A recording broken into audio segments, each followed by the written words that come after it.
Comment définir l'Église des chrétiens engendrée par la parole? J'ai cité donc le prophète Antoine Bonga et son épouse et toute sa délégation qui l'accompagne.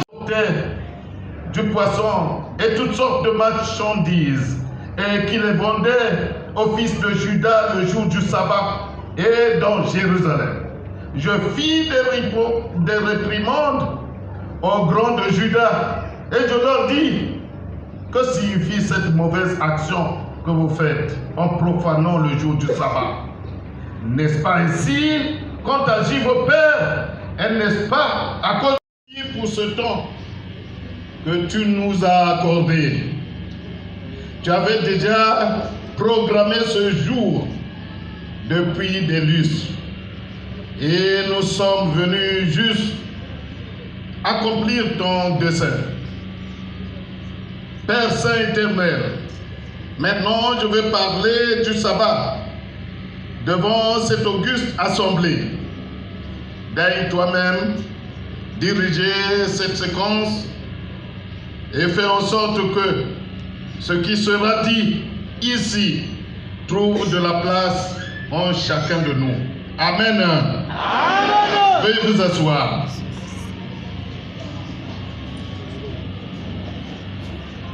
Bien-aimés dans le Seigneur, distingués invités, mesdames et messieurs, aujourd'hui nous nous plaçons devant vous pour parler du jour du sabbat. En effet, le sabbat c'est un jour de repos que les Juifs observent, c'est-à-dire le samedi. Il commence le vendredi soir et se termine le samedi au soir.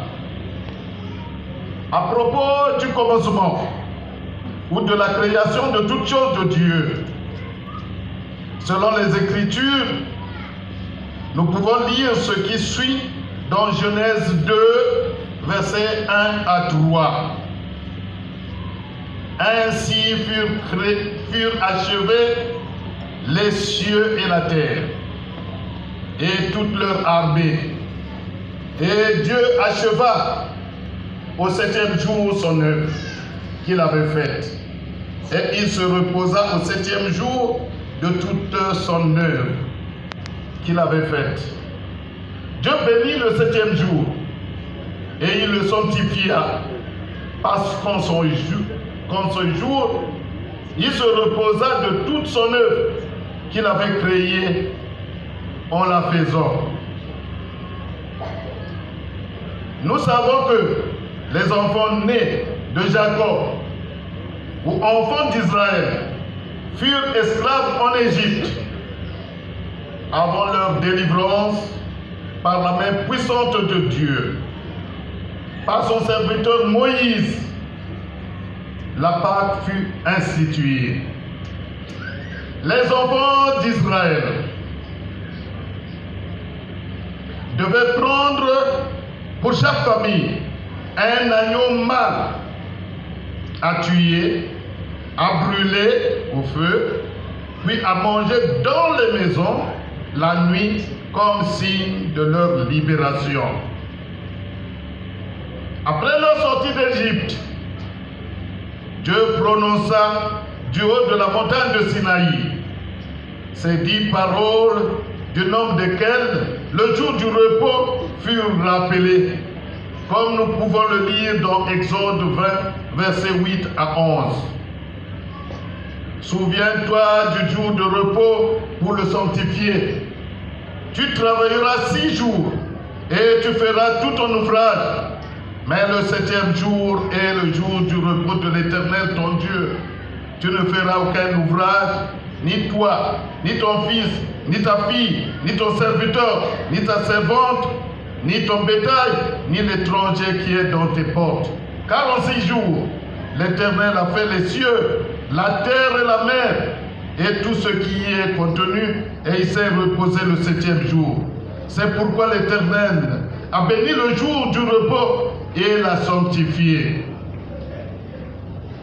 Ici, après la délivrance des Israélites de la maison de servitude en Égypte, Dieu leur montra que le repos est nécessaire parce qu'ils n'avaient plus à subir la pression du dominateur. Ils étaient alors libres. À ce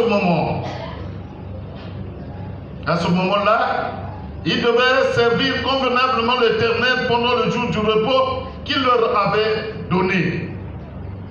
Nous lisons cela dans Deutéronome 5, verset 15. Tu te souviendras que tu as été esclave au pays d'Égypte et que l'Éternel ton Dieu t'en a fait sortir à main forte et à bras étendus. C'est pourquoi l'Éternel ton Dieu t'a ordonné d'observer le jour du repos. Avant de sortir, les Hébreux avaient immolé la Pâque, qui est l'agneau qui ôte le péché d'être esclave du travail sans jamais se reposer. Quoique les enfants d'Israël fussent arrivés à la terre promise, ils persévéraient à observer le jour du repos, le sabbat. Dans Néhémie